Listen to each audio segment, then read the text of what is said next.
안녕하세요. 뉴스와 사람들입니다. 합당과 관련해 이현주에 일관된 주장에는 이런 게 있었습니다.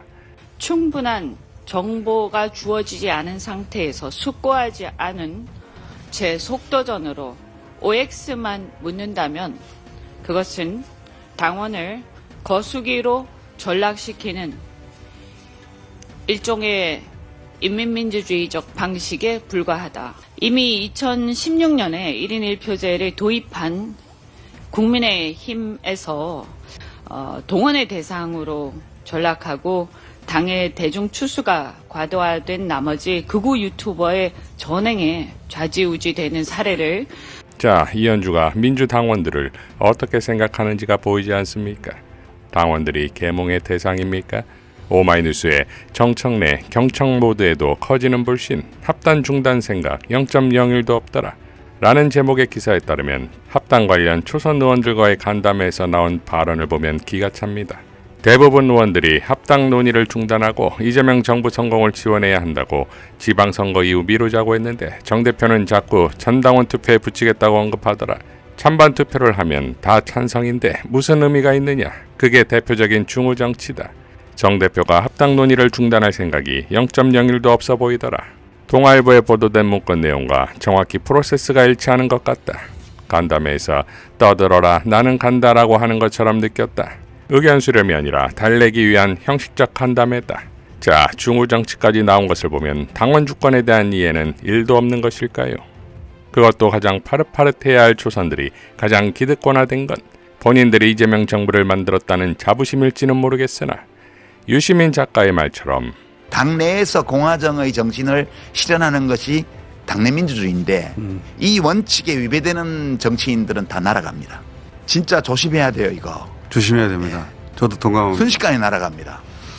뭐 국회의원 된 게 대단한 것 같죠? 별거 아니에요. 당원들이 외면하면 그냥 끝나는 거예요. 다 물갈이 대상이다 이겁니다. 자, 이런 상황에서 중진 간담회 입장 전후 얼굴의 표정 변화로 합당의 결말이 예측됩니다. 6일에 있었던 중진 의원들의 합당 관련 간담회 종료 후의 모습이 이랬습니다.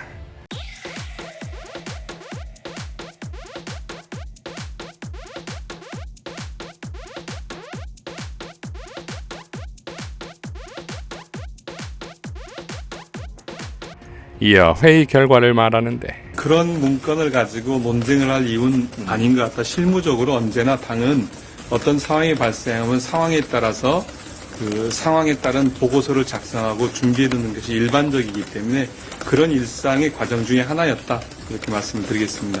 이제 당원 주권 정당의 당원의 집단지성으로 전당원 투표에 맡기고 조의대를 조져야 합니다. 김영민 법사위 간사는 장문의 글을 통해 그동안 조의대 사법부의 행태를 나열하는데 2025년 3월 8일 쥐기현이 윤석열을 탈옥시켰고 본인의 술 접대 의혹에도 징계하지 않았고 2025년 5월 1일 조의대는 국민주권에 정면 도전한 대통령 바꿔치기를 시도했고 정권이 교체되고 3특검이 출범한 이후에도 수원브러더스를 보호막 삼아 특검을 방해했고 국회가 내란 특별법을 통과시켰음에도 또다시 수원브러더스 2인을 영장전담 판사로 임명하여 국회와 국민을 조롱했고 김건희 무죄 판결, 김영선과 명태균도 무죄 판결, 이를 조목조목 나열하며 이렇게 밝혔습니다. 이런 흐름 위험하지 않나요? 사법부에 이런 흐름을 만들어내는 조율사 혹은 설계자가 있다는 의구심이 드는 것은 자연스러운 것입니다. 혹은 기존 기득권 세력은 어떻게든 보호한다는 분위기가 매우 짙게 사법부를 장악하고 있는 것은 아닌지 의문입니다. 적어도 조의대 대법원장의 사법 쿠데타 시도에서부터 뒤떨어져 버린 것 같습니다. 이런 흐름이라면 윤석열 내란 우두머리 재판은 과연 국민이 바라는 결론이 날까요? 사법부가 땀방울 하나 흘리지 않고 민주주의의 과실만 따먹고 있는 상황에서 견제받지 않은 권력으로 주권자를 배신하지 않으리라는 보장이 있을까요? 사법부 독립이라는 방어성을 구축하고 그 안에서 권력에 취해 부패해도 아무런 통제를 받지 않다 보니 어느 날 자신감이 생겼습니다. 사법부 밖에 일해도 적극 개입해서 성 밖의 사람들을 괴롭히고 문제가 되면 다시 성 안으로 숨어버리는 일들이 반복되고 있습니다. 사법개혁은 국민주권을 사법부에도 관철시키는 것입니다. 더 이상 국민 위에 군림하지 못하도록 만드는 것입니다. 한편 당장 윤석열 재판에 대한 불안감을 해소하기 위해 정치권과 시민사회가 움직여야 합니다. 저는 법 왜곡죄를 당장 처리해야 한다고 강력하게 주장하고 있습니다. 그러나 당 지도부는 여전히 제 걱정이 과도하다는 입장과 취기현이 그럴 리가 없다는 당위만 반복하고 있습니다. 당 지도부 원내대표단은 사법부의 이런 흐름을 읽어야 합니다. 김건희 무죄 판결은 갑자기 나오는 것이 아닙니다. 내란 영장 전담 판사를 기존 판사에서 임명하는 것도 갑자기 결정된 것이 아닙니다. 부패 의혹, 김인택 판사가 김영선, 명태균을 무죄 선고한 것이 우연으로 보기 어렵습니다. 그래도 정치권이 침묵하고 아무런 조치를 취하지 않으니 마음대로 하는 것입니다. 윤석열 재판도 마찬가지의 흐름 위에 놓여 있습니다. 박영재 신임 법원 행정처장은 지난 5월 1일자 전원합의체 판결에 대해 사과하라고 하니 헌법과 법률에 따라 재판했다고만 답변했습니다. 헌법 103조는 양심에 따라 판결하라고 하고 있는데 그 양심은 차마 언급도 하지 못했습니다. 이게 현실입니다. 판사가 양심에 따라 판결하지 않을 경우조차도 불이익이 없다 보니 국민 주권을 넘보려고 하는 것입니다. 내란 우두머리 윤석열이 제대로 처벌받을 수 있도록 정치권이 적극 나서야 합니다. 일단 법 왜곡죄부터 2월 12일 본회의에서 처리해야 합니다. 그 밖에 사전 사후 조치들을 설계하고 공론화시켜야 합니다. 당 지도부는 결단하고 적극 나서기 바랍니다. 자, 검찰개혁에 이어 사법개혁으로 진격입니다. 대통령 선거가 없어질 뻔했습니다. 이 나라의 운명이 바뀌어버릴 뻔했어요. 사법부의 그 오만한 반란 행위 때문에 그 오만한 반란 행위를 한 조희대 대법원장의 가장 핵심 역할을 한 분이 바로 지금 법원 행정처장입니다. 잘 아시는 것처럼 법원 행정처장이 이 전원합의체 판결 직전에 유사한 사건에서 공직선거법 유사한 사건에서 무죄 판결을 했습니다. 그런데 아무런 설명 없이 이 전원합의체 판결에서는 유죄, 그것도 주심이면서 아무런 설명 없이 유죄를 했어요. 게다가 기록도 안 봤을 겁니다. 기록을 봤는지 안 봤는지부터 시작해서 도대체 왜 그렇게 입장이 바뀌었고 그때 왜 대법원은 대선에 함부로 개입해서 국민들의 의사를 이렇게 왜곡시키려고 했는지, 그리고 지금도 끝나지 않고 있는 이 내란 옹호 행위들, 법원에 의해서 내란범들이 하나둘씩 영장이 기각되고 지금 재판이 이상하게 흘러간다라고 국민들이 다 걱정하고 있습니다. 이런 흐름이 지난 대선을 뒤집으려고 했고 뒤집지 못하니까 이제는 내란범들에게 우호적인 판결을 해서 그냥 기득권 계속 보호해주려고 하는 것 아니냐, 법적 카르텔 이런 것도 계속 유지하려고 하는 것 아니냐라는 국민들의 의구심이 매우 높습니다. 여기에 대해서 지금 법사위에 나왔고 국민들 앞에 이제 섰으니 당당하게 입장 밝혀야 됩니다. 법원의 입장 밝히고, 그리고 아까 말씀드린 것처럼 사과부터 해야 됩니다. 그때 대법원 판결, 전원합의체 판결 사과해야 되고, 진정 사과한다라고 하면 사퇴까지도 고려하셔야 된다고 생각합니다.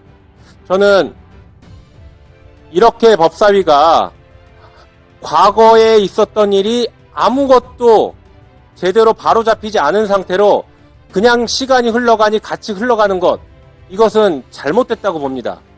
과거 친일파 청산 못하고 시간 흘러갔더니 지금 아직까지도 이 대한민국의 친일파의 역사들이 우리의 통합을 가로막고 있고 그 기득권 유지하는데 지금 암약하고 있습니다.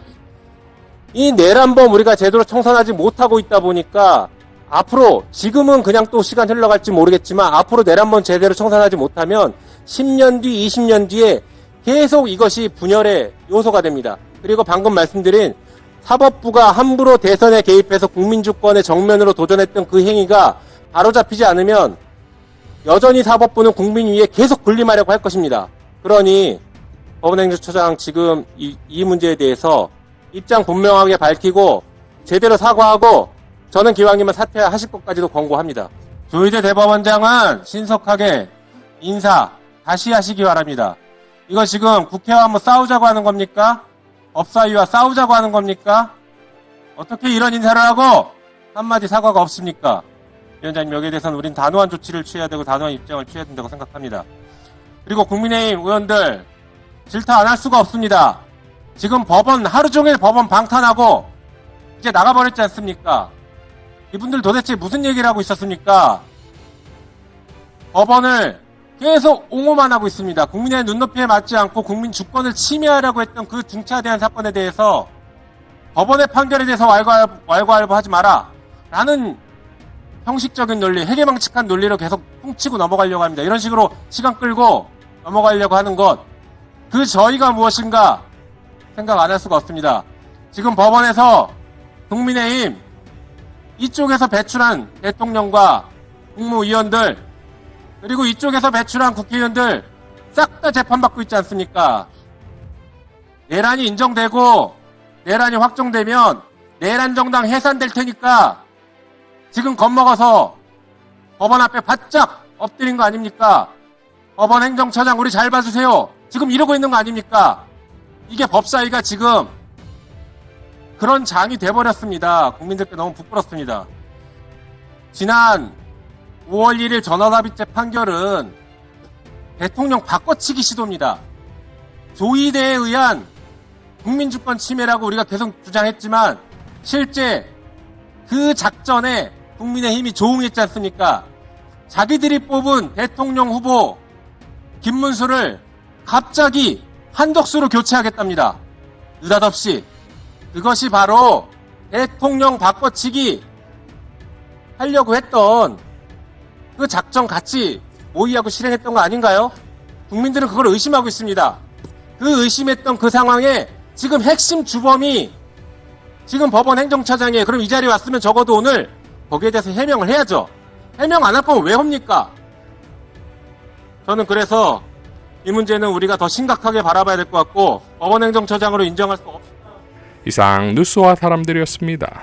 시청해 주셔서 감사드립니다.